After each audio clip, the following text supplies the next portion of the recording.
శ్రీమద్ విరాట్ కోటూరి వీర బ్రహ్మేంద్ర స్వామి వారి ఆరాధన గురు పూజ మహోత్సవ నేడు నరనందోత్సవ ఉభయోగలు కడప జిల్లా భద్రేశ్వర తాలూకా రామాపురం గ్రామ వాస్తవ్యులు శ్రీ నిరోధుల సామయ్య గారి కుమార్తె శ్రీమతి వెంకటమ్మ గారు. వీరిని కుటుంబాన్ని శ్రీమద్ విరాట్ కోటూరి వీర బ్రహ్మేంద్ర స్వామి వారు మాతా గౌరీమాత జగన్మాత ఈశ్వరీదేవి అష్టైశ్వర్య భోగవాద్యులు ప్రసాదించినట్టు కోరుతూ వీరికి మాలా ప్రసాదం సన్మానించమైనది. ప్రస్తుతం వీరి రానందున వీరి మాలా ప్రసాదం స్వామి సన్నిధానంలో ఉంచడమైనది.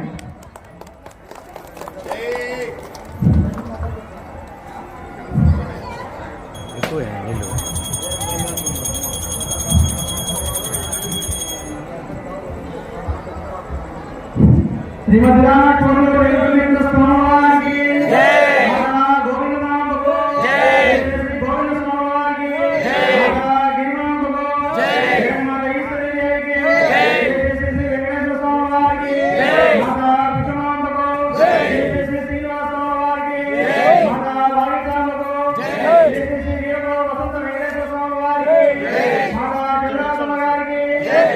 Nah.